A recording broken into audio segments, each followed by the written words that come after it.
Well, happy Saturday, everybody. And I'm going a bit early. And the reason I'm going a bit early, because I'm going to play you the song that someone was asking about last week. It's the pledge song, right? So bear with me 2 seconds. I'm going to set it up and we're going to start the stream with a little song. If you like the song, give me a thumbs up, let me know. But I'll put it in here and we'll just see how it goes.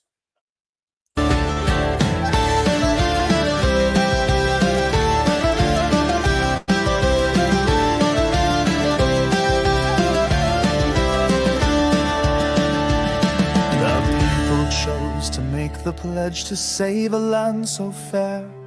The people chose to make the pledge to show how much they care. The pledge is for the people, to give them back their power.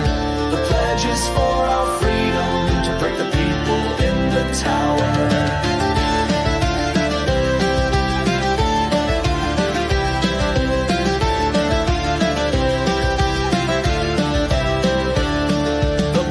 Will bring us freedom. The pledge will make it right.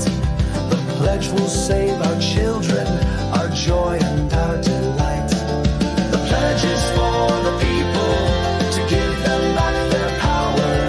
The pledge is for our freedom, to make the evil cower.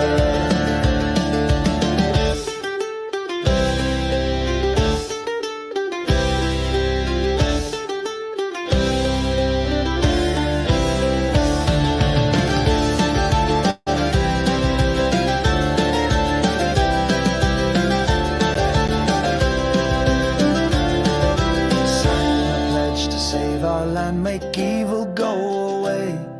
Sign the pledge for freedom and to always have your say. The pledge is for the people, to give them back their power. The pledge is for our freedom, to make the evil cower. The pledge is for the people, to give them back their power. The pledge is for our freedom, to break the people in the tower.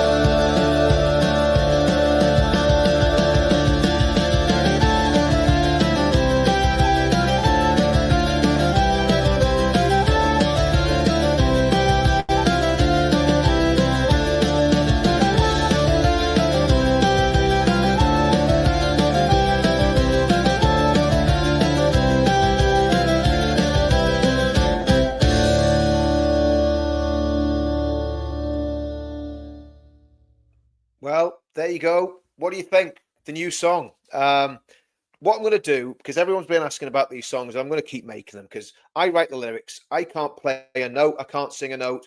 I write the lyrics. So I'm pretty good at that.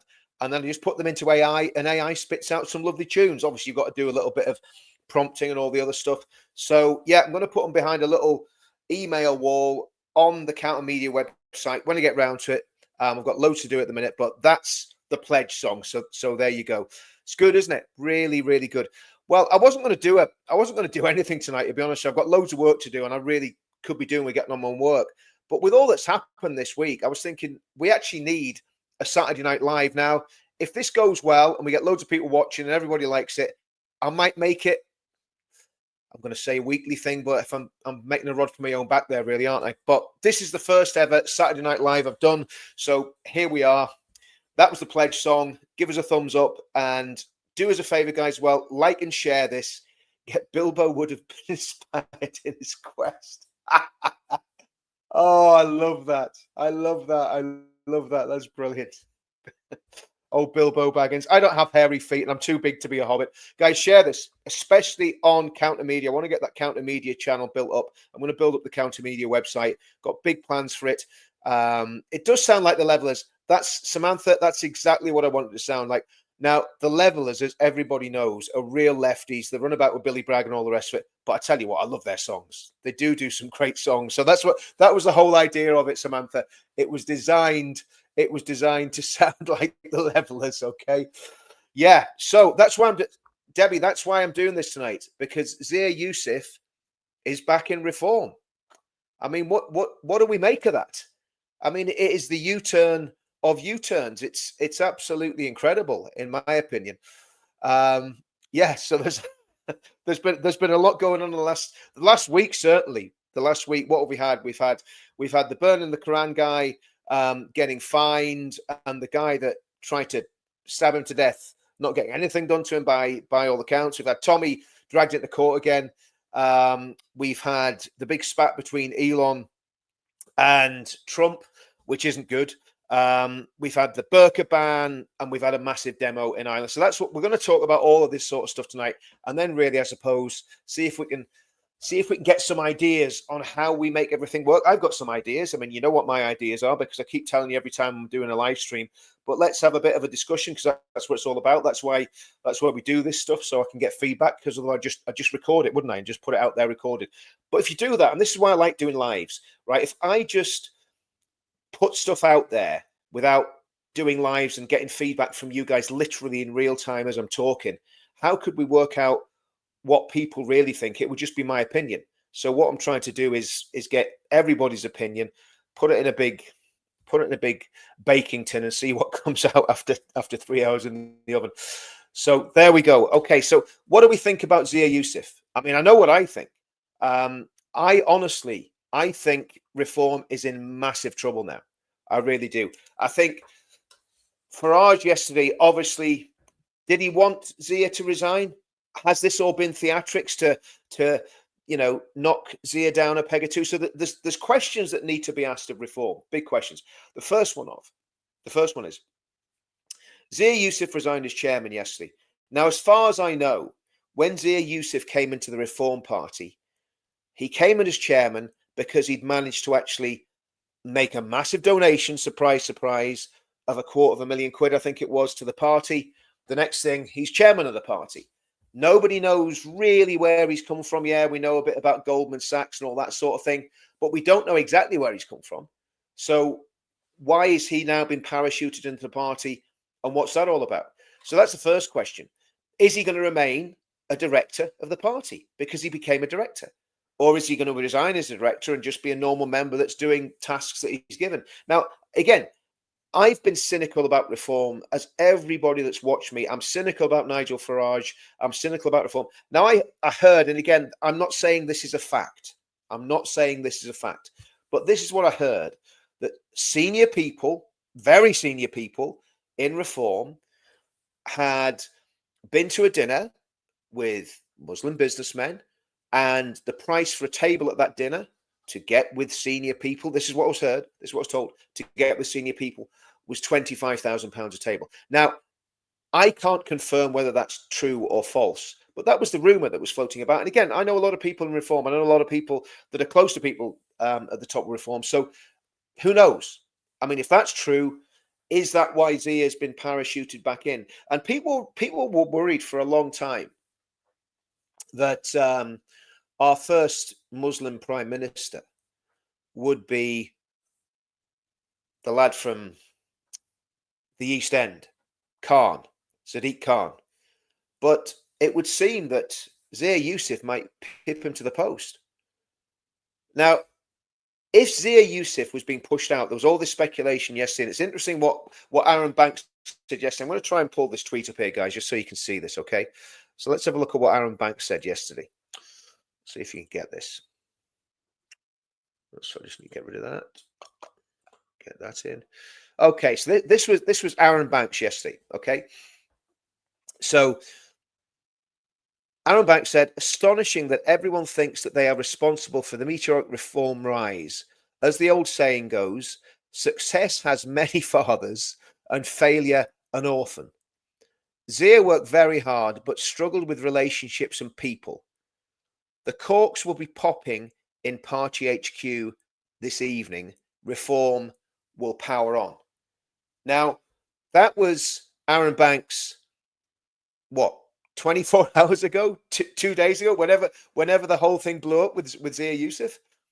And then there's another tweet, which I think is 2 hours ago, saying, "Makes sense to focus on DOGE and tech without the burden of the operation. Expect big things." So there's a lot of doublethink, and there's a lot of double speak. And I would have expected more of Arron Banks. I thought Arron Banks was a very straight-talking, hard-nosed businessman. So why is he playing footsie with this? There's something going on in the background. And I'll be honest with you, and we're going to, if we get the chance to, depending on how this goes, because obviously I want to do a lot on the comments. I want to talk to all you guys. But if this is the trajectory that we're going in, I don't think reform can survive this, because what's going to happen is reform will lose its base. Sooner or later, people are going to wake up to the fact that Farage is not interested in anything other than power. Because if you could tell me exactly where they stand politically, exactly where they stand culturally, and exactly where they stand even on religion, which you might not think is an important thing, but the cult in culture is religion. The cult in culture is what people I'm going to do a video on this, is what people worship. That's what the cult is. So if you take the cult out of culture, you've got church, so it doesn't really make any sense. So as much as Farage says he's not interested in sectarian politics, he seems to be very heavily playing the identity politics card. There was something on Twitter the other day. Ant Middleton has been talking about standing for reform for the London mayor for quite some time. And all of a sudden, there's all these rumors about, I can't remember the guy's name, Derek somebody other, the black boxer from Zimbabwe, standing as the reform candidate for London mayor. Now, I'm sure this guy's a perfectly nice chap, but to me, Ant Middleton has a lot more about him than a heavyweight boxer who, as far as I know, is not a big media personality, is not as articulate or as charismatic as Ant Middleton. So is Ant Middleton being sidelined? I think it's Derek Chigora, is it Derek Chigora, something like that? Is Ant Middleton being sidelined for this ex-professional boxer from Zimbabwe? Again, is Farage playing identity politics?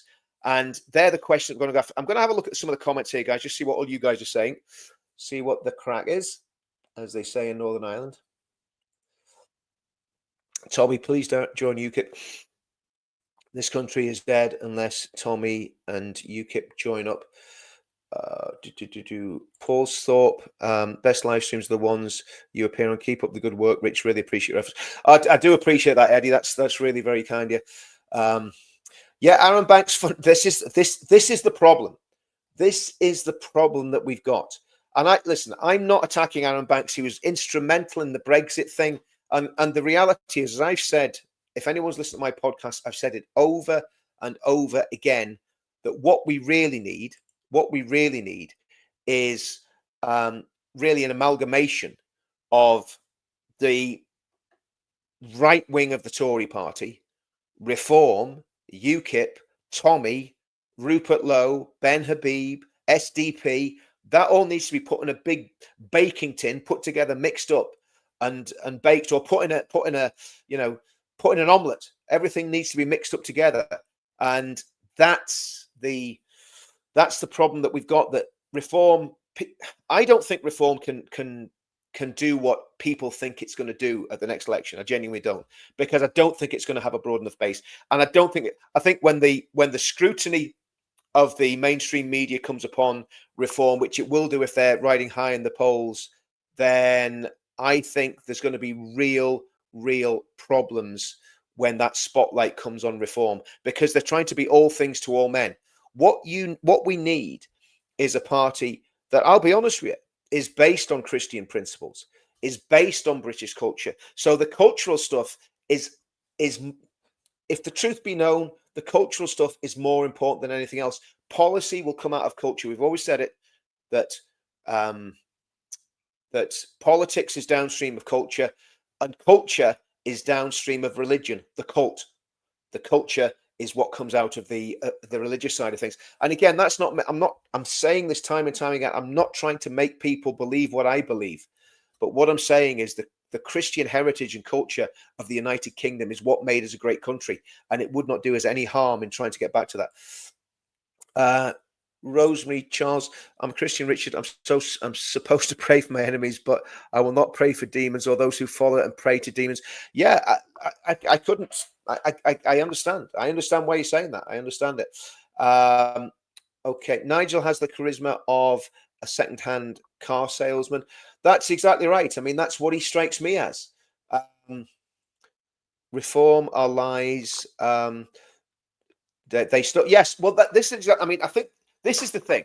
This is what I believe happened. 1st of June, we did a rally in London, the Unite the Kingdom rally. Okay, and we had, I don't know, 40,000 people in Parliament Square. Massive, massive rally. Absolutely huge, massive rally. And I believe that Farage and his advisors saw that and said, there's an appetite for this. And that's when Farage threw his hat back in the ring. So I believe that's what happened. Now, I can't prove that again, but that's what I believe happened. And that would have been okay. That would have been okay if Farage was sharing our ideas. And what is the Unite the Kingdom or the Uniting the Kingdom movement about? It's about bringing people together who love the country, want to save the country, and want to protect the country from ideologies and belief systems that are extremely damaging and dangerous, whether that be the far right. Because we've all, as Tommy is, every time Tommy's been interviewed, he's always said the far right hate him more than they hate the left, because the far right know that Tommy is the genuine voice of the British working class.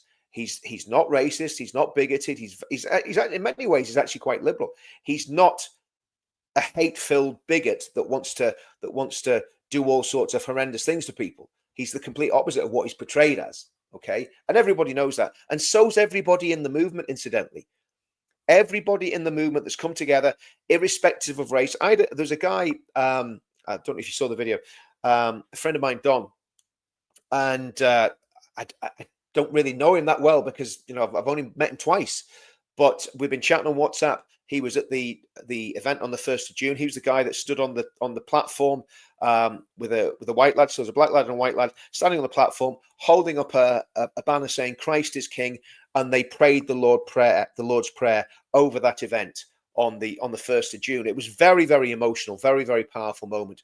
I was suffering a bit because someone I'm not going to it, but I'd got an eye injury. That's all I'm going to say. So, but it was a very, very powerful moment. And Don flew out to Belfast last weekend, and we spent probably 5-6 hours together chatting about faith, about politics, about the future of the UK, about how we can bring black and white people together, and how we're very disturbed by all the divisions. That's what Unite the Kingdom's about, and it's been the same right the way through the movement. And we're not playing the identity politics game. I literally, and I've said this so many times, I don't care what color your skin is. I really don't. It just doesn't interest me whatsoever. I care about what you believe and what you believe the future of Britain is. So you could be a white-skinned, pink-haired freak that wants to have communism for the United Kingdom and wants everybody to be shackled under the yoke of a socialist state. Well, I don't want anything to do with you. Or you could be a far-right Adolf Hitler fan who likes goose-stepping around the place and watching Adolf Hitler videos in your grey-stained underpants first thing in the morning. I don't want anything to do with you, if that's you. And the same as with the religious fanatics that want to blow everybody up and do all sorts of dreadful things to children and take over the world. I don't want anything to do with you guys either. All of those people, as far as I'm concerned, would be better off not being in the United Kingdom, irrespective of colour. And when we started with the veterans in 2017, I wrote the mission statement. The massive part of the mission statement was we're against all extremism. And we're also for religious liberty. Very, very similar things to what we've got in the pledge now, right? So that's where we stand. That's the hill that we will die on. And it always has been. We haven't changed our position. We have not changed our position. Do we value free speech? Yes. Do we value freedom of assembly? Yes. Do we value freedom of religion? Yes. But again, we don't want other religions coming into the country and taking over. And I think that's a big issue as well. We don't want to have a sectarian headcount. And when Farage says that, he's right about it. But unfortunately, Farage is playing the sectarian headcount game. And that's all I'm going to say on that. I'm not going to go into any more detail on that. So there's a lot of things there that happened when we started doing our demos. Tommy got locked up. The dreadful murder of those three little angels happened. And of course, the fallout from that was lots of patriotic people got sent to prison. Those people got sent to prison just for standing around outside Downing Street saying things, asking who the F is Alan. People were sent to prison for. We all know it. And that's what's been going on. So I think Reform are not fit for purpose in their current format. And definitely not, this stuff with Zia Yusuf is very, very odd. It's very strange. He's out, he's in, it's the Reform Hokey Cokey, isn't it? Anyway, let's see what we got in the comments.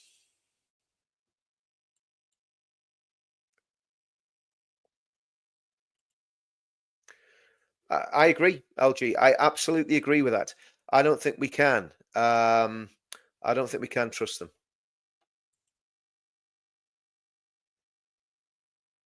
Before Niger toured in Victoria, I got to ask him direct. Yeah, I think that was the one where he met Avi Yemeni, wasn't it? Mickey Noe and Middleton supported Tommy. Well, this is the thing. This is the thing, Richard. I mean, this is the whole problem. I mean, Ant Middleton, and whenever he made that statement of coming out and supported Tommy, I thought, do you know what? Brilliant. Now, here's the thing. Here's the thing about Ant Middleton, right? Yes, he's got a conviction for something. Yeah, big deal. But the thing about Ant Middleton is he's extremely charismatic. He's extremely intelligent. He's extremely media savvy. He's extremely articulate. He is a genuine war hero. He's been out in Afghanistan. I'm not sure if he's in Iraq. He certainly did Afghanistan with the SBS, kicking doors in and killing bad guys, which is what we want our armed forces to do. And now, of course, that's another story. We'll maybe do a live stream on that at some point. The British soldiers that served in Afghanistan and probably Iraq are now coming under scrutiny from the ambulance chasing lawyers and the vile journalists at the blasphemous Broadcasting Corporation, or the British Bashing Corporation, as Dan Wotton calls it. So, but getting back to Ant Middleton, I keep going off this tangent. Getting back to Ant Middleton. Ant Middleton is the real deal. Okay, is he a perfect individual?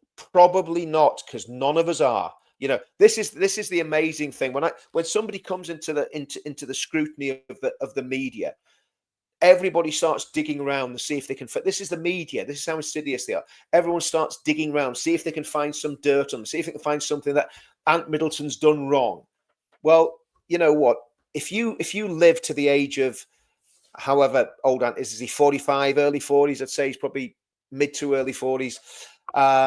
So if you get to that age and you've never done anything wrong, you're probably a bit of a prat, to be honest with you, because you've probably lived a really boring, dull life, and you've never done anything, So people make mistakes in life. So what I'm saying about Ant is, to me, Ant Middleton should be not just the Reform candidate. There should be a unity candidate.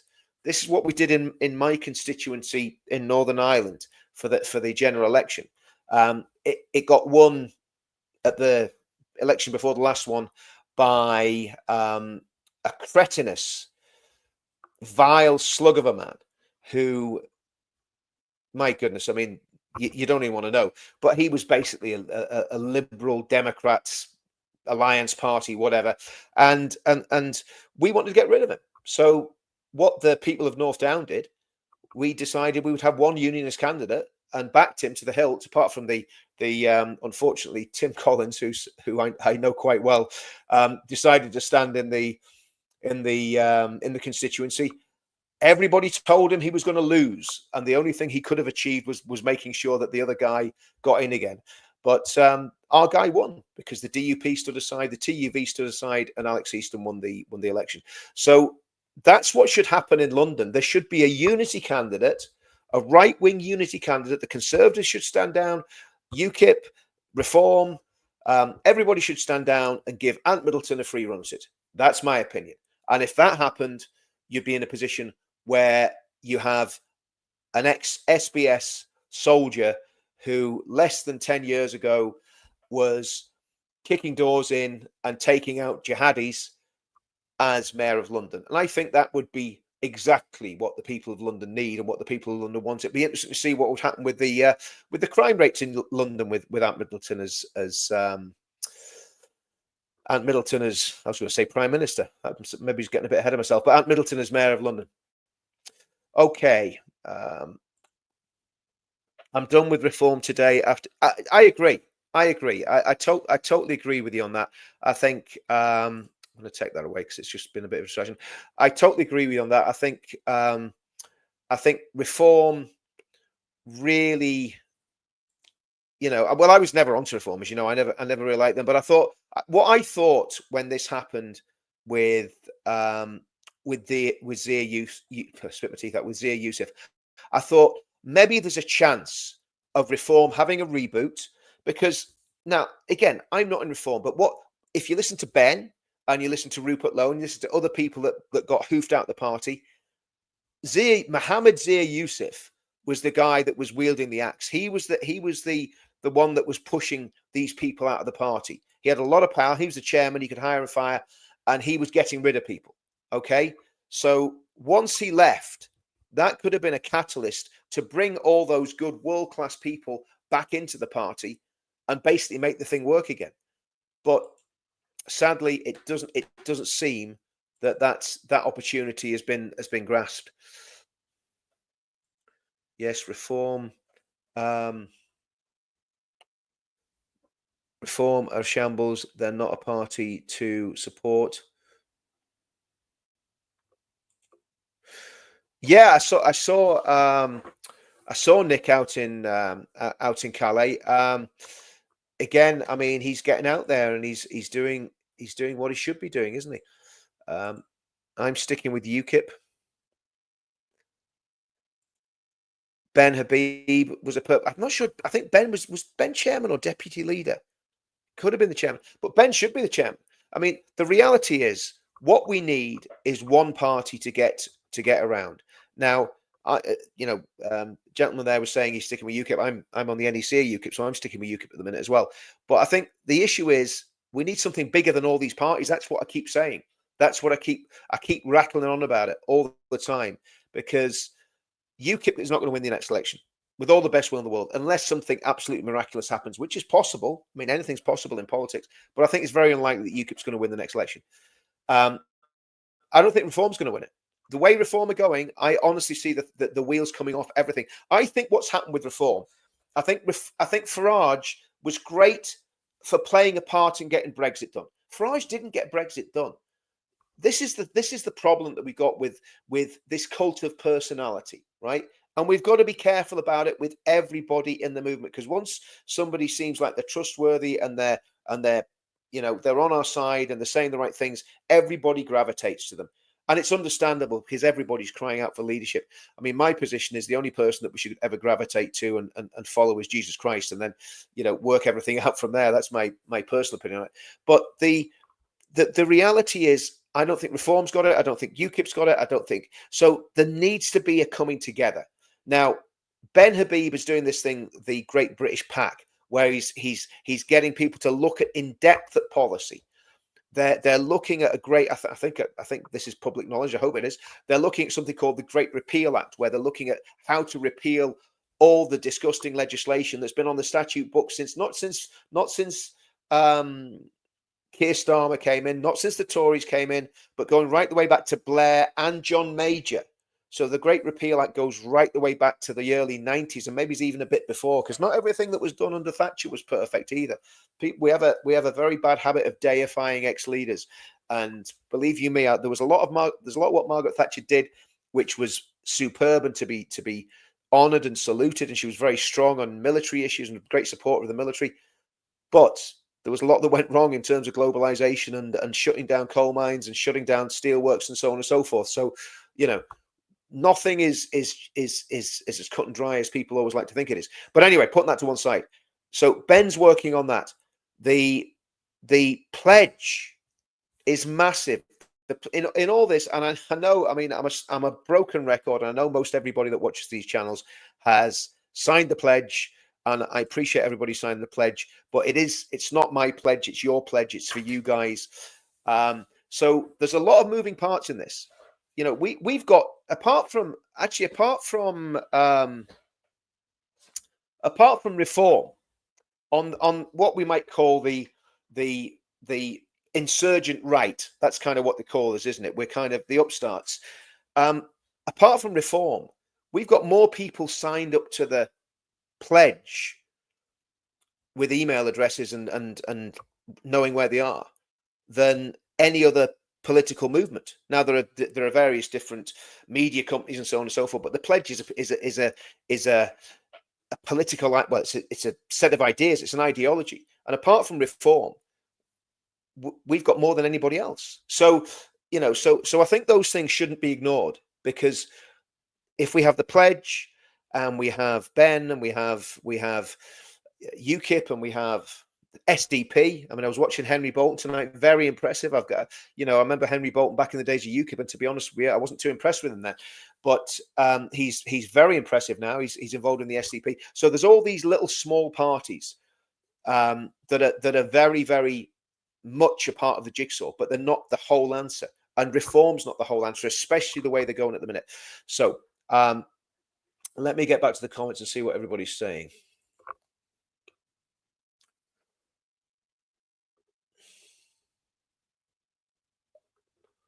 Messed up for a free speech channel. Okay. UKIP. Yeah, I agree. Absolutely agree. That is the problem. That's the problem. I agree with that. Andrew Bridgen, Ben Habib, Rupert Lowe. Right, let's change tack a little bit. Okay, let's have a look at what else has been going on this week. So, oh yes, Tommy. Okay, so there we go. Let's get this up. So, as we know, Tommy got out of prison. It seems like ages ago. It was only like a week and a half ago. So Tommy got out of prison a week ago. I think it was last Monday or Tuesday. And as soon as he told he was being released, they hit him with a charge that could land him 10 years in prison. Now, his bail conditions, as they always do, are a little bit less stringent than they normally are. But it still means we've got to be extremely careful in what we say about the case. But the point is this: I think I can say this without jeopardizing anything, because I'm not commenting about this case. I think what we can say about Tommy is that he is the victim of lawfare and has been for a very, very long time, as long as I've known him. Back in 2017, he was having a bit of a free run. 2018, he got involved in UKIP. We pretty much were in a position where we took UKIP over between the veterans and Gerard Batten's people and the football lads, and obviously Tommy coming in. So the trajectory of UKIP was to be an insurgent party, exactly like we need now, that would tackle the issues of let's just say, the demographic problems that this country faces. And we all know what I'm talking about. Back then, we were just coming off the back of those dreadful, dreadful attacks that had happened in 2017. The murder of PC Keith Palmer, the dreadful Ariana Grande bombing, the knife attacks in Borough Market. So the country was still reeling from that, and there was a lot of anger. And what we did, and I hope we did the right thing, and in fact, I'm sure we did the right thing. It wasn't our fault that we got shafted, but we got that energy put into getting back behind UKIP. And again, people responded, and we got, especially in the northeast, we got people elected up in the northeast of England.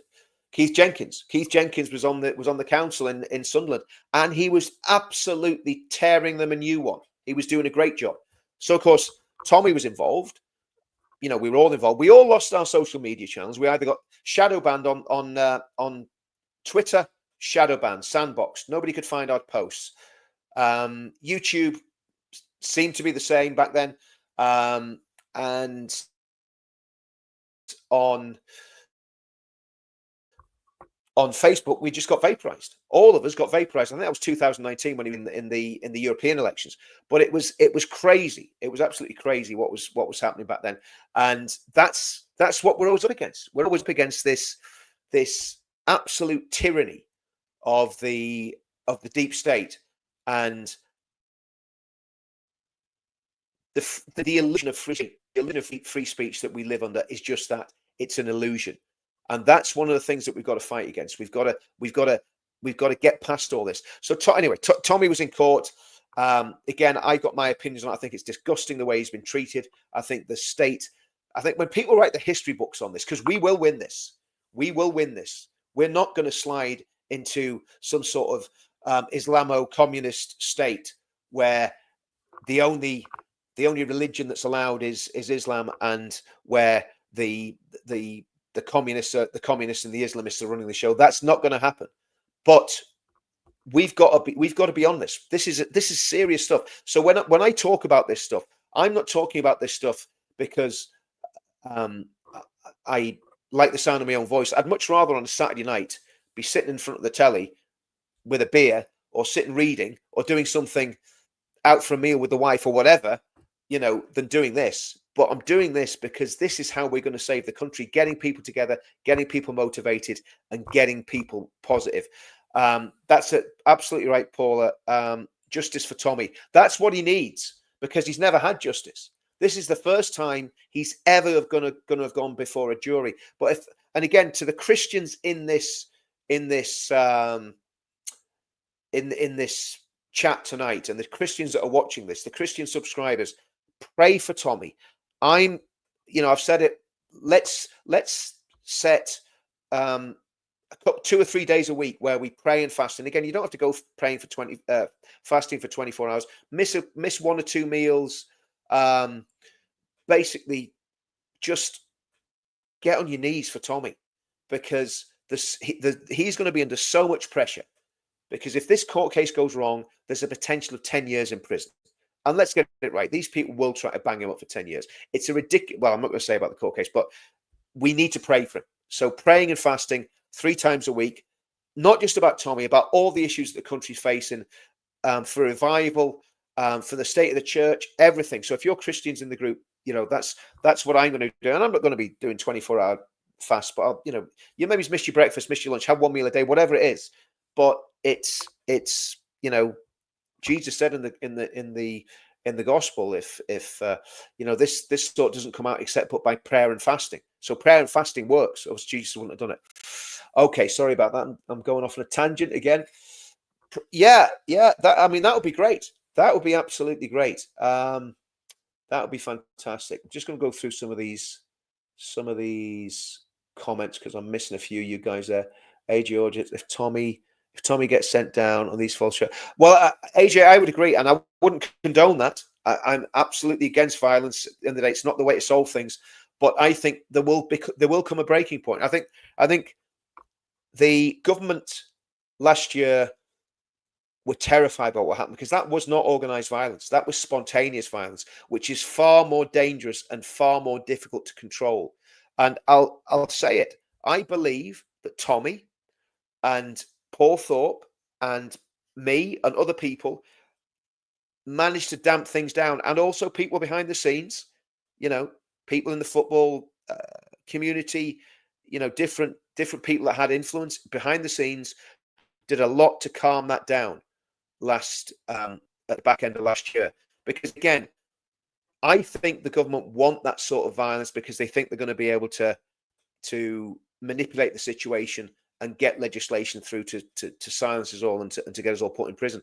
But the reality is, if that sort of violence really breaks out, it is completely uncontrollable.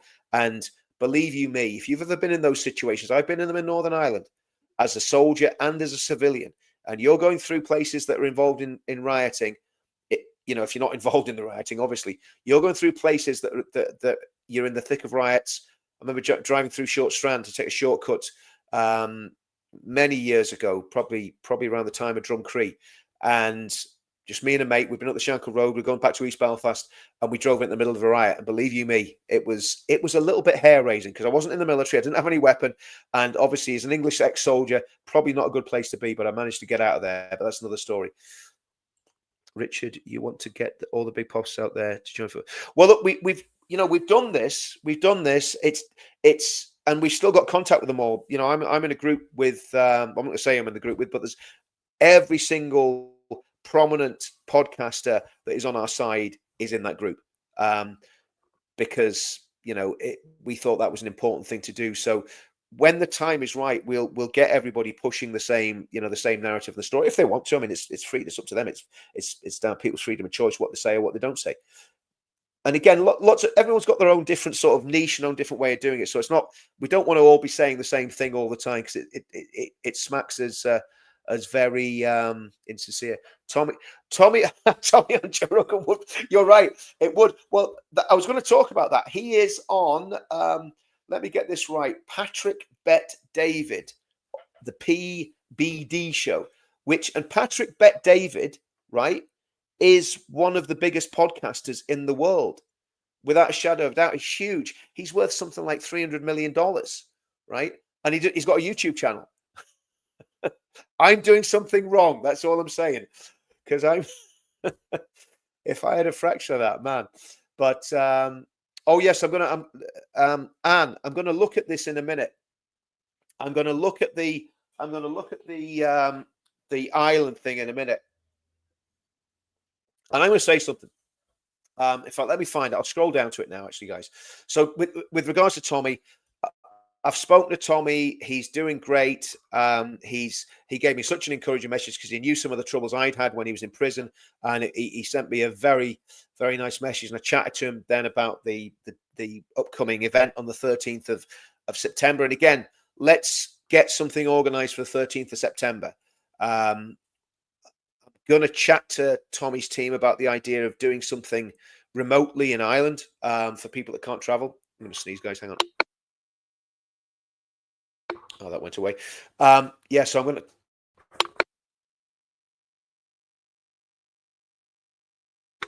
The wonders of doing live streams is absolutely nowhere to hide when you sneeze. So yeah, in terms of the 13th, plans are well underway. 13th is going to be a massive event in the UK. Again, I was talking on the live stream the other night about possibly working something out to do something across here in Northern Ireland, to restream it in Northern Ireland and maybe make it have a bit of an event over here. But again, I'm not sure whether that's what Tommy would want or the team would want. But we'll see. It's worth looking at for sure. Right, let's scroll down.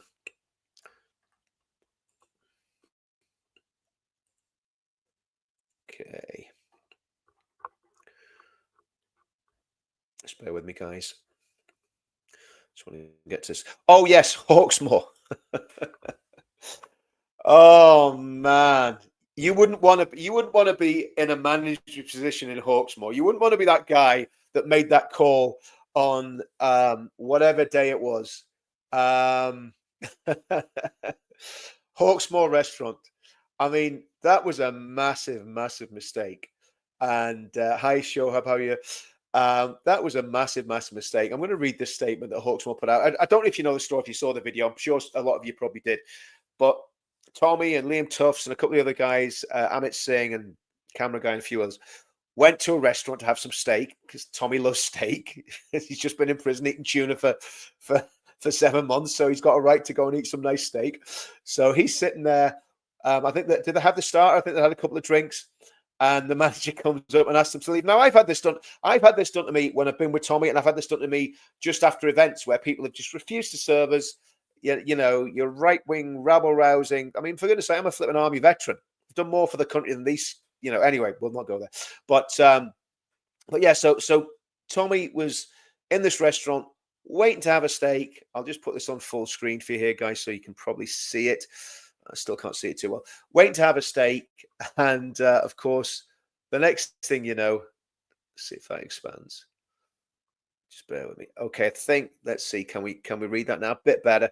The next thing you know, the manager comes out and tells them they can't be served, which is embarrassing. And of course, Amit Singh being a Sikh, said, "Is it because of the color of my skin?" Which was, I thought, was just the most ironic and brilliant line that he could have said. But of course, you see, if you've been around Tommy, you know he's not phased by that. It happens all the time. But he is going to come back and get his pound of flesh because he's got a profile, and he can say, "Well, listen, Hawksmoor, you really shouldn't have done that because there's a million people follow me on Twitter that might not want to go and have a steak in your restaurants anymore."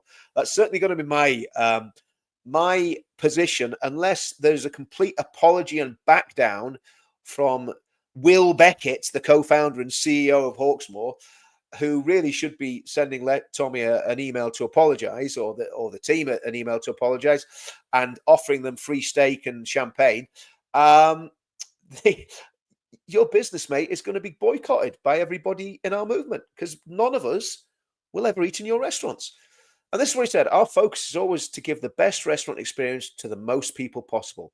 On Thursday, a public figure was asked to leave one of our restaurants because guests and staff felt uncomfortable and had complained. I mean, it wasn't Osama bin Laden walked into your restaurant. It wasn't Peter Sutcliffe. No, it was Tommy, right? And actually, if you did just, you could have probably brought more people to you. If this had been handled right and you hadn't thrown him out of the restaurant, you could have actually increased your business massively. If when the manager phoned you, I'm sure he phoned you, Will, when the manager phoned you, if you'd have turned around to him and said, "Oh, well, just let them eat the meal and give them a few drinks and maybe, if people aren't comfortable with it, maybe there must be a little sort of, VIP lounge or something." They could have took him in there, right? But no.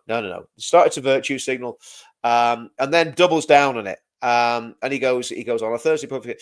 The party, the guests and staff felt uncomfortable and had complained. The party left peacefully and politely on request, which is absolutely true. This was not about politics or beliefs. Hawksmoor is not a political organisation. We're a group of restaurants. We want to welcome as many people as possible, regardless of background or views, to our teams as our guests, regardless of backgrounds or views, to our teams, to our teams or as a guest. Okay, that makes sense. Yeah. Okay, so, well, that's not the case, is it? Because what you're actually saying there, Will, is you're saying, regardless of background or views, except if they're Tommy Robinson or any of Tommy Robinson's supporters. Because what you've inadvertently done is excluded all of Tommy supporters, because no self-respecting Tommy supporter will ever go anywhere near your restaurants. And believe you me, we're not all what the media portray us to be. It's not that lot. There's a lot of very, very affluent, professional, intelligent people who I'm sure would have spent money in your restaurants, won't spend it there anymore. So let's see what happens. But you really, Will, you should back down and you should give Tommy a free steak and whatever else he wants in your restaurant whenever he comes back from the Bahamas. But no doubt you won't. You'll probably keep crying about the way you've been victimized by Tommy supporters and you've had loads of abuse and all the rest of it. Well, you live by the steak knife and all that sort of stuff. Right. Okay. Unlucky for Hawksmoor. Go woke, go very broke very quickly. Well, I'm not saying I want them to go broke. What I'm saying is I want them to actually do the right thing and apologize to Tommy and bring him back for a steak and film it. That would be great. That would actually get them support. That would get them a lot more attention, Righty. Okay. So where were we up to? Oh yes, we were talking about Ireland, weren't we? Let's see if I can find the Ezra Levant footage, which was very impressive. Oh no, actually no. Before we do that, we're going to talk about burning Qurans, and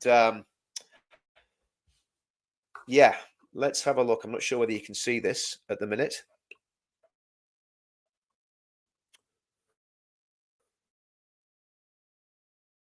So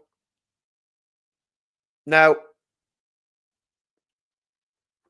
in a normal world, and I should be laughing because that poor guy that burnt the Quran could have been killed, right? But any sane and normal world,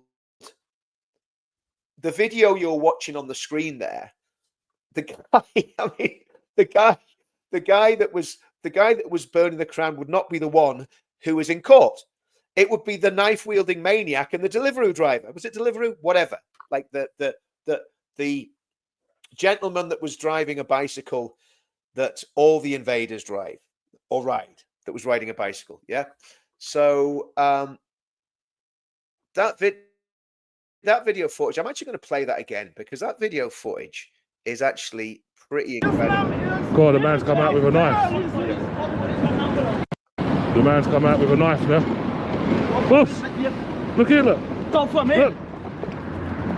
God, he's got a knife. Go. You idiot. You fucking idiot. Burn the Quran. Go. He's got a knife as well. Oh, you got a knife, man. Come for the fucking idiot. Wait, don't come to me. Go for me. Listen, I'm just filming, yeah? Burn the Quran. No, you shouldn't be. Listen. My religion. You don't burn Quran. Ah, what are you doing? Come on, man. What are you doing? You're standing out in public road with knife. Exactly. What are you doing? Fucking bullies on the floor! You stand up, fight, you fucking bully! Fuck you up! You don't burn fucking. He just did. So He's done it.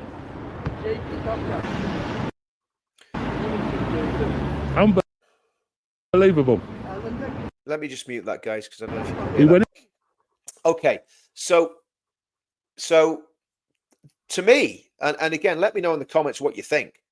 But somebody attacking someone with a knife, spitting on them, try to kick them in the head, try to stamp on them, punching them, and then try to slash them with the knife, and then taking one of the ironic things was he took the burning Quran. He actually slashed the Quran himself.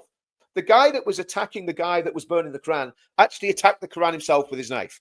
Now, I think if that guy with the camera hadn't been there, right? I honestly think that the guy that burned the Quran would have been killed. And we only have to look at what happened to, as we'll see here, Salman Momika. He was murdered. He was murdered while he was sitting doing what I was doing. He was sitting doing a live stream, and he was murdered on his live stream. I'm not sure what. I think he was in either Sweden or Norway, one of the Scandinavian countries. I think it was Sweden. If anyone knows in the comments, let me know. But that guy there, who was an Iraqi refugee, who was an atheist, and is it any wonder when you think about what they've seen of religion in their country? Is it any wonder they don't believe in God? Because their idea of God is a pernicious, vengeful God that wants to kill anybody that isn't actually joined to their cult. That's what they're teaching. That's what ISIS taught. As they were slaughtering the Shia, as they were slaughtering the Christians, as they were slaughtering the Yazidis. So Salwan, his thing was burning Qurans. It's not my thing. I don't do it. But at the end of the day, I did some videos last week saying, should the Quran be burned? And when you look at the verses that's in it, kill them where they find it, crucify them, chop off their hands and their feet. This is talking about unbelievers, If he converts, or if he doesn't convert, make him pay the jizya. This is all in there. It is a supremacist ideology in that book. Dangerous. So Salman paid for it with his life. I have a friend in America who does the burning the Quran thing regularly. Again, it's not something I'm really into, but they shouldn't be stopped from doing it. And actually, I'm going to go. It'll bring me nicely into the next subject, right? Because the burning the Quran, in a way, it's freedom of religion. Okay, I don't like burning books, right? But it's freedom of religion. There we go. There's the video again. Mad, crazy knifeman with must be at least a 6-inch blade. I think if that camera guy wasn't there, this geezer would have been killed. I think that's the only thing that saved him. I think that camera guy saved his life without a shadow of a doubt. And then Dr. Malouf on Twitter, a tourist was falsely accused of disrespecting the Quran in Pakistan. He was kidnapped, tortured, and burned alive by a mob of thousands of Pakistani Muslim men, as if it was completely normal. And what have we got in our country? Thousands of Pakistani Muslim men. Anyway, Okay. Ban the burqa. I want to talk about banning the burqa. And again, let me know in the comments. Let me know in the comments if you think that the burqa should be banned. And you might be surprised at what I think about this. But let me know. Do you think the that the burqa should be banned in the UK? Okay. Yeah, he was assassinated in his flat in Sweden. Absolutely. While he was doing it, we're going back to Salman Momika. He was assassinated in his flat in Sweden. Now here's the thing, right? I'm going to say something, and I'm probably going to lose some followers, but I don't care. I don't think we should ban the burqa, right? And I thought about this a lot, and I'll tell you why. Because I think that you're dealing with one of the symptoms, and you're not going to the root cause. I think what needs to happen. This is where I will differ with a lot of people, and I get it that everybody's going to bail out of this live stream now, right? But just hear me out. Hear me out. It's not the burqa that needs scrutinized. It's the cause of the burqa. In other words, it's the ideology behind the burqa. It's what's in the hadiths, what's in the Quran, what's in that religion. That's what needs to be scrutinized, and it needs to be scrutinized absolutely fearlessly. And the problem that we've got is, because of vested interest, because of the massive influence that the Saudis, the Qataris, the Turks, and when I'm talking about Turks, I'm talking about the Turkish government, I'm talking about the Qatar, I'm not talking about the people, I'm talking about the Qatari people, the Saudi Arabian government, the Pakistani government even, and the Pakistani lobbying groups, because of the massive influence they now have over the UK, for obvious reasons, because they basically own half of the UK. Talk about the Qataris and the Saudis. The massive influence they have, and the fear, right? The fear that there is within their communities of speaking out, the fear that there is right the way throughout the British people. People are terrified to talk about these things. Now, I think in certain circumstances, the police should be able to say, I would like you to remove that face covering. So if somebody's standing in a bank holding a shotgun with a burqa on, then I think it's fair enough to say that they've got malintent. But I think we'd be far better doing a deep dive into what's really wrong here, because nobody talks about any of this stuff anymore. There's a guy that's been around for a long time, and he's built like Arnold Schwarzenegger. He's a tank of a man. A guy called Raymond Ibrahim, right? Go and find him on YouTube. He's really pushing his channel.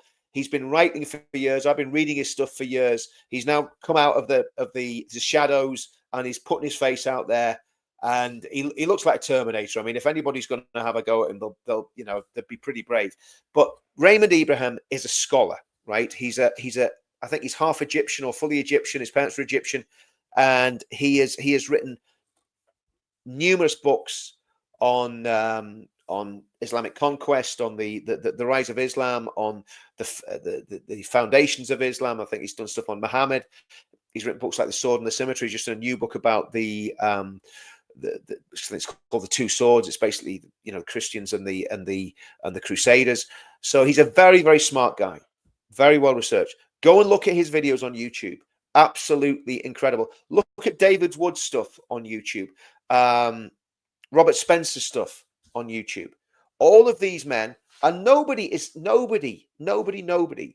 attacking individual Muslims or the Muslim community. What needs to happen is there needs to be a deep dive into what is really believed, into what's really under the hood when it comes to Islam. What is in these books? What is in these texts?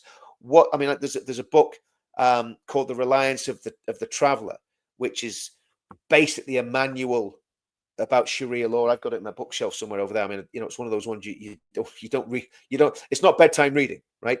But there's a lot in there that needs to be looked at. There's a lot in there in the history of Islam that needs to be looked at, and it needs to be looked at completely impartially. But it's not happening, and it's not happening because of the lobbying groups. So again, I'm endangering my channels by talking about this tonight, without a shadow of a doubt. This is, I'm talking here. I'm thinking, you've got to be careful what you're saying here, Richard. Yeah. So these things are a massive issue, and I understand and I respect everybody that says that's a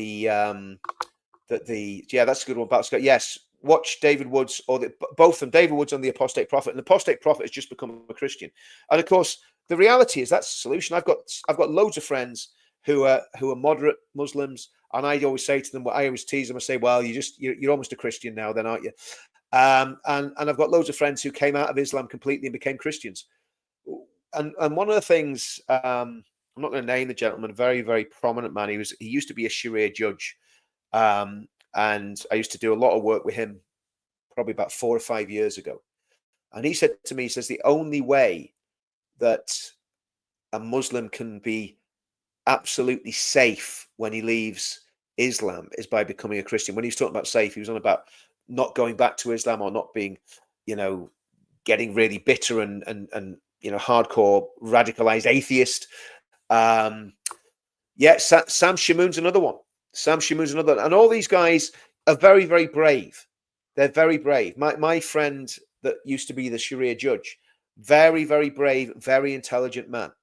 And again, my issue is this, that I don't have a problem with Muslims. I've always said that I do not have a problem with Muslims. What I have a problem with is the bullying and the intimidation of Muslim people by the radicals. So if you're a Muslim woman, and we've seen it with that, with I'm not going to mention a name because I don't want to sort of highlight a name to put her under more pressure, but again, a very articulate, very intelligent Pakistani woman who was on our shows.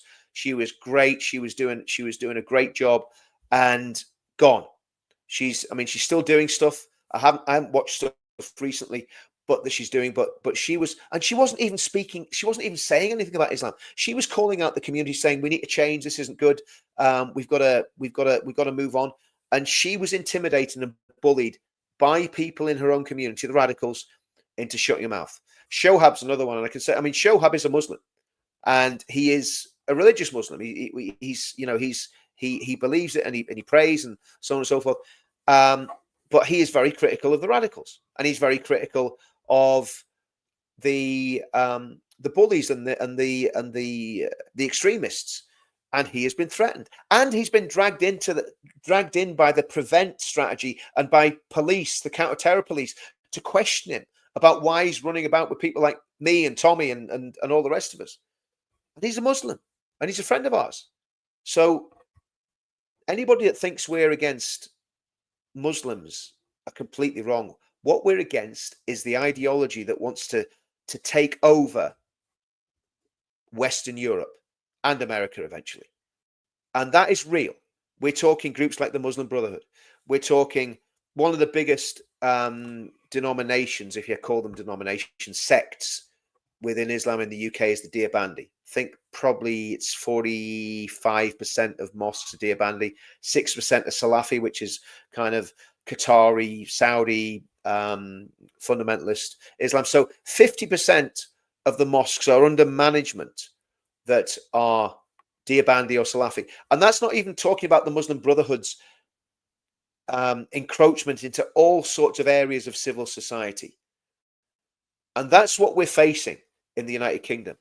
And it can only be pushed back against if we have absolute freedom of religion and absolute freedom of speech. When I say absolute, not talking about inciting to violence, but people should be able to say pretty much anything they want. One of the problems that we've got on channels like this and on all the different social media that we have, and this is where it's great for JD Vance to be a champion of free speech. Well, what he needs to do is get a grip of some of these platforms. I mean, Facebook's the worst. Facebook is absolutely horrendous for censoring people. That's why I never do anything on Facebook. I'm banned. I have a little sneaky account, but I'm banned. In reality, so I can't really do anything on it. But Facebook is horrendous, but these other platforms will censor you. They will hit your, excuse me, hit your channels with bans and all sorts of stuff. And you know, it's a big problem. We do not have, I don't have freedom on this channel to say what I really want to say about the religion of peace, because there'll be complaints, there'll be censorship, and again, if I lose my channel, I lose connection with all you guys, and we lose a massive resource. So we do not have free speech on these platforms. It's as simple as that. And we should have absolute free speech, and that's what, if you know, hopefully if these, you know, guys that are in this fighting and bitching with each other in America can yeah, that is happening. Anyway, okay. Well, Ireland, Britain, I'm fairly sure. Well, that's what we've got to push back against, isn't it? We've got to push back against all that. Yeah, exactly. I get that. Look, do you know what, guys? I'm not falling out with anyone over the Burka ban. I just believe in complete freedom for people to wear what they want and say what they want. Because the problem is, if they ban the Burka, then the you know, the extremists can turn around and say, well, you're not allowed to wear your cross, you're not allowed to wear your crucifix, yeah, because that's offensive, you know. But that's always the issue. Virgin Media, it's working fine for me. Okay, what's happening? Is someone having problems seeing this? Is it breaking up a little bit? Let me know, guys. Okay, right. So let's see what was happening in Ireland today. Here we go. There's Ezra. Let's just hear what Ezra's got to say. Marches, sort of at the back, because I was engaged with the Antifa side. I want to show you a little of how big this march is. There's my bald head. Let me just turn around a little bit. This march goes on for blocks and blocks and blocks and blocks and blocks. It's an absolutely enormous march. It wouldn't surprise me if there's tens of thousands. I'll have more reports for you later in the day. Go to migrantreports.com. Hi, everybody. Normally I'm at the front of these marches. I'm sort of at the back because I was engaging with the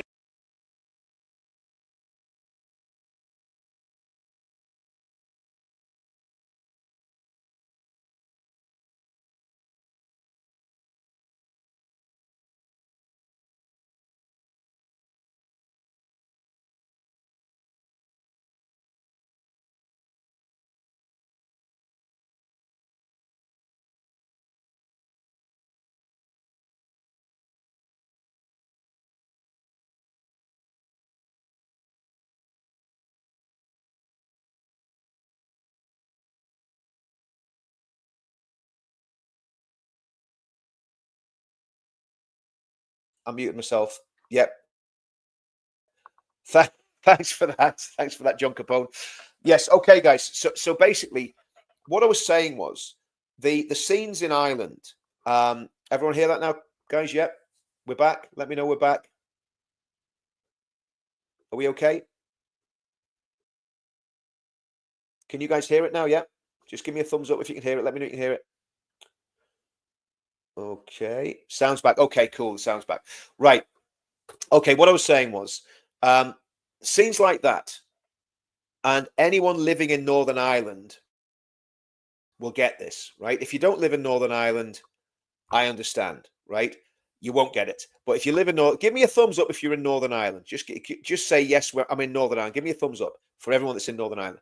Because one of the things I'm thinking about doing, I'm thinking about starting a channel or a show just for Northern Ireland, just talking about Northern Ireland current affairs and politics and what's happening in Northern Ireland, because there really isn't one as far as I can see. But so in Northern Ireland years ago, if we'd have seen from a you know, unionist, Protestant, loyalist, whatever you want to call us, background, and we'd have seen a scene like that with thousands of Irish tricklers, we would have been like, whoa, this is like, you know, we're a bit worried about this, right? But I look at that now, and I'm looking at that, and honestly, you've got to understand the psyche that we came from, right? You've got to understand the psyche that we came from. And it is basically, we actually are loving seeing those Irish tricklers now. Not because I'm a nationalist or because I'm a Republican. What the Irish trickler meant to me when I was in the British Army was, oh, I'm in a place I shouldn't be in because I might get killed here, right? That's what it meant when I was serving in the British Army. And when I was a civilian, when I came out of the army, it was like, I'm in a place I shouldn't be in. I need to get out of here because I might be killed. Because obviously an ex-soldier was just as much a target as a serving soldier, right? So, but looking at that now, that gives me great hope because these people marching are not terrorists. They're not Republican terrorists. They are patriots. Yes, there will be Republicans among them, no doubt about that. But they're patriots. They're Irish patriots. And what we've been doing in Belfast, we've been joining with these. We've been joining hand to hand with Irish Republicans. You know, standing next to each other, holding the flags together, and celebrating basically our shared culture and also our differences in culture, and saying, "Here we stand. We'll stand together because we've got a big problem. We don't want our country to become, you know, a wet and windy version of Saudi Arabia. We want our country to stay free and to have all the amazing freedoms that we've enjoyed and that we fought for." And the reality is that a lot of these political parties, like the SDLP, the UUP, so there's the Unionists involved in this as well, the Alliance Party, and of course Sinn Féin, are completely selling out to this, as have all the political parties in England and in the Republic of Ireland. So we need something completely new. And I am absolutely, what I would love to have been there. Do you know what? I said that to my wife. I said, I should have got down. It's a long drive from where I live to Cork, but I am going to get down to one of those events and take a camera with me, take a cameraman and some mics, and see if we can do some interviews, because I think it's incredible what they're doing down in Ireland. Again, might be a bit dodgy for an ex-soldier doing that, but you know, I'd have to make sure that I had some people with me. But yeah, I think it's amazing. Yeah, I mean, I agree. I agree. Absolutely love what the Irish are doing. It's absolutely fantastic. Right. So that was Cork today. So that was what was happening in Ireland. Now let's have a look at what else we've got here. So we had the Burka banning. We had the Free Ireland.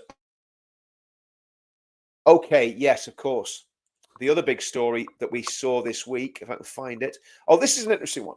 So Ben Habib has written an article basically calling for Nigel Farage never to become Prime Minister. And again, I must admit, the more I see of Nigel Farage, the more I agree. The more I agree with Ben Habib. Nigel is, to me, he's absolutely losing the plot. You know, he's definitely not... well,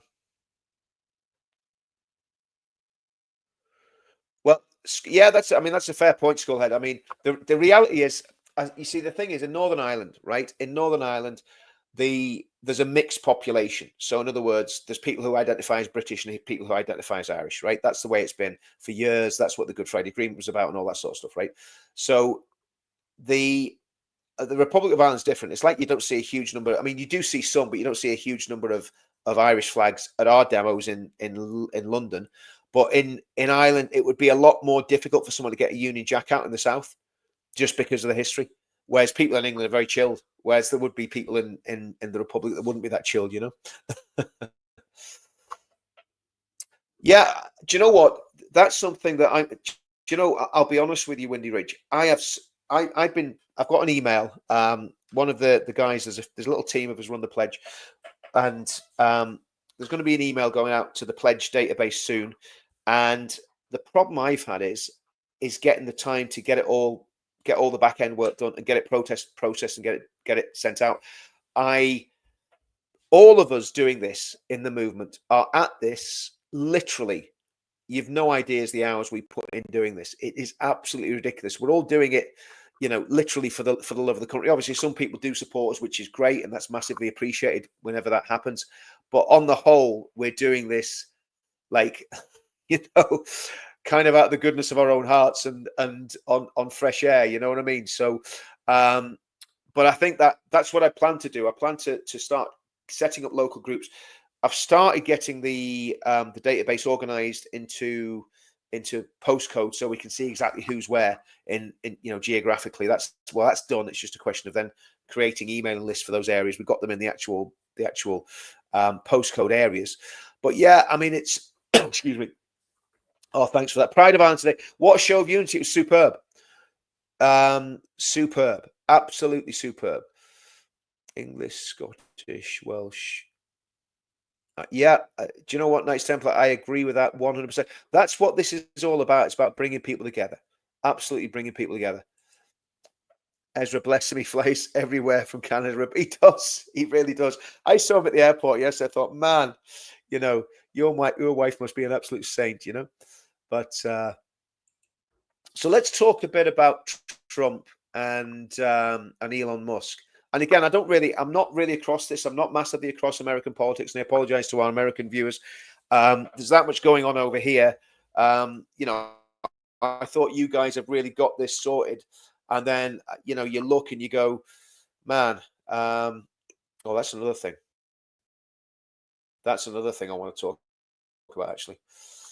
Let me just come back to that screen where where is it? Yeah. So this was apparently outside the Vatican. Let's wait till that comes up. There are 60 mosques in Rome, so why did they choose to pray near the headquarters of the Catholic Church? This is what this is all about. This is not about coexisting. This is about dominating and taking over. This is what they're trying to do. This is what it's about. And to me, why do that unless you have the intent of basically taking over and winning? You know, and it's supremacism. It is supremacism, and I think it's definitely, you know, it's almost like they're deliberately trying to provoke a reaction. And again, I think the solution to this, I genuinely think the solution to this is freedom, and is, you know, Christian revival, Christian renewal. I think that would go a long way to sorting this out, because if you've got millions and millions of people in the UK who are absolutely committed to their faith, then that's going to have a political effect. Again, I've said this. The religion is upstream of culture. Culture is upstream of politics. You get the religion right, you get the culture right, then you're in a position where you can actually win. And we've probably all been doing it a little bit of back to front, where we try to get the politics right or try to get the culture right. Well, no, we actually need to get the spiritual side of things right first, because this is a spiritual battle, whether you're fighting against communism, fascism, or you're fighting against Islamism. It is a spiritual battle that we're involved in.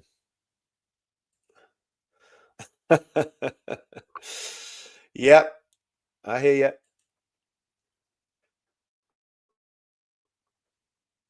Well, you see, the reality is, nobody's actually tried the revival. You know, nobody's actually tried really, as a mass of people, praying that the religious extremists convert to genuine Christianity, because then they can be extreme in a faith that basically is good and wholesome and helps and has built Western civilization. I mean, some of the most amazing Christians I met have been ex-Muslims, without a shadow of a doubt. Without a shadow of a doubt. There's a prayer meeting I do every single week, and there's an ex-Muslim on that prayer meeting every week. But let's have a look. Sorry, that's what John's saying. For some reason, it's not showing. Just bear with me, guys. They're complete control freaks. Sorry, why is that not showing? They're complete control freaks. They want everything their way, or no way. Like most religions, but not all. Yeah, I mean that I found that very strange, Mary, and I did a video on it asking what actually happened there, and nobody's given a good excuse. The police said it was nothing to do with them. Richard, it helps to read the bold messages as viewers can't see them when the video gets played back. Okay, right, I've got you. Yeah, I'm with you.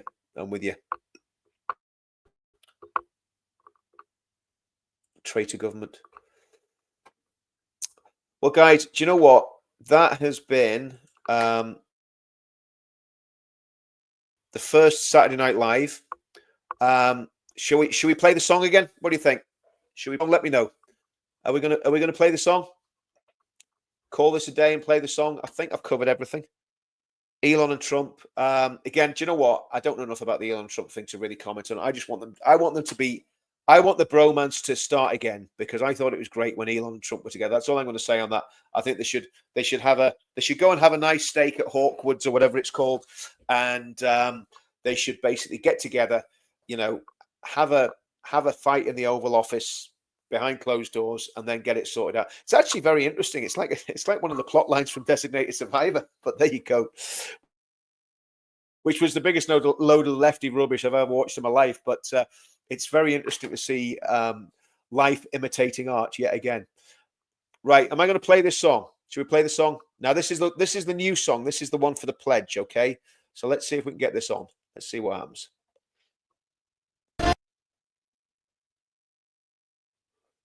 And again, what I need you to do, guys, is I'm going to take myself out of this, and I need you to let me know you can hear this, that this is playing loud and clear, okay? Okay, let's get... Okay.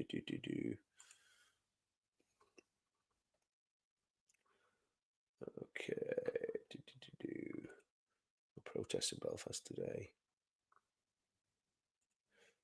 Right. Going to play the song. You ready, guys? Let me know that you can hear it okay. This is the pledge song. Bit different. There we go.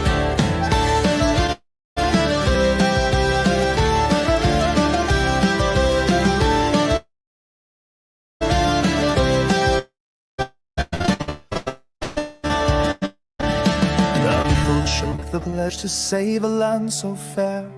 The people chose to make the pledge to show how much they care. The pledge is for the people, to give them back their power. The pledge is for our freedom, to break the people in the tower.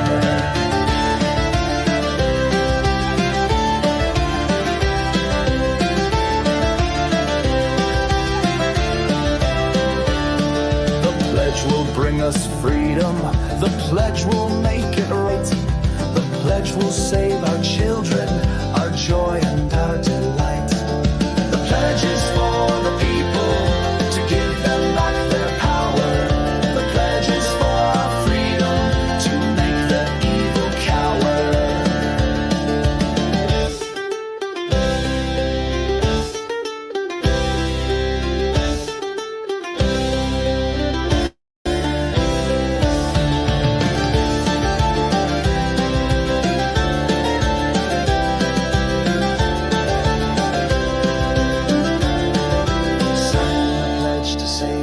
Make evil go away. Sign the pledge for freedom and to always have your say. The pledge is for the people, to give them back their power. The pledge is for our freedom, to make the evil cower. The pledge is for the people, to give them back their power. The pledge is for our freedom, to break the people in the tower.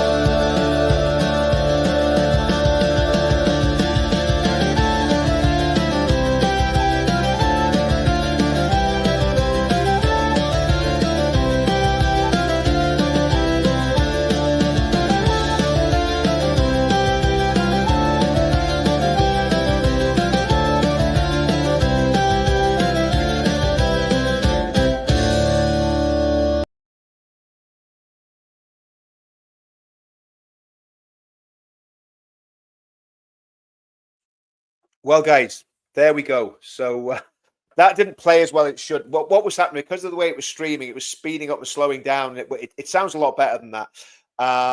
It sounds a lot better than that did there. So just a couple more comments here.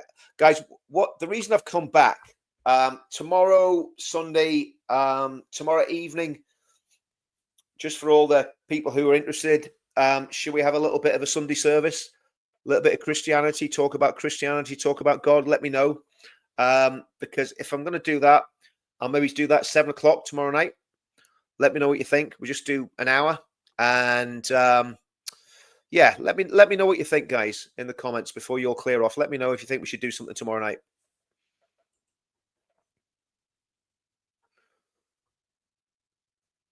Yeah, that's well. That's 3 people that are watching tomorrow night. So, guys, I tell you what, 7 o'clock. I'll set something up. I'll do it now. I'll set something up. Yeah, let's do it. Let's do it. I'm not going to do a Bible study because I'm not a pastor. I'm not a teacher. But we just have a chat about Christianity and how important it is, about how people can grow in Christianity, and how we can learn about it, and how we can really re-Christianize our country and re-Christianize ourselves.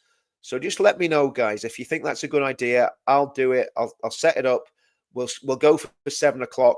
And I'm not going to promise you anything because I am not a Bible teacher, and I am not in any position, because I'm a flawed man, just like everybody else, to preach at anyone, right? But let's just have a chat about it, and we can share some verses and just see where we go with that. And what we might do, if people get really into this, we might even bring people on screen. Again, I've got to be careful of that because you could get some people coming on that are just there to destroy it and spoil it. But if we got some people that we could trust, we get some other Christians on to talk about issues and issues that are affecting the country, and how we as believers can affect change in the country. Again, and I'm not looking at basically, trying to convert people, right? Obviously, that's God's job. I can't convert anyone, yeah. But yeah, so we could do something like that. But tomorrow we'll just do it with the comments and me, and I'll have a bit of time tomorrow to think about what I'm going to talk about and how it actually affects everything that we're doing, and what the Bible says about what we're doing. Yeah, Sunday School Bible podcast. Yeah, why not? Why not? And if it goes well, I could maybe even bring someone on like we'll not do it tomorrow because it's a bit short notice, but maybe get someone like Pastor Brett on, or my own pastor or something like that. So yeah, there's lots of different things we can do. So we'll have a think about that, and let's go for 7 o'clock tomorrow night. We'll do maybe an hour max, and then I'll play some of the little Christian tunes I've made as well. And we'll see how it goes. Sons of Ulster, we got 10 mix. Oh man. Right, guys, I'm gonna go. It's been good seeing you all. 7 o'clock tomorrow night. Let's do it. Let's do it all again.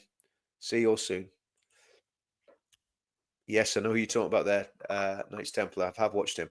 Right, guys, see you soon. Adios.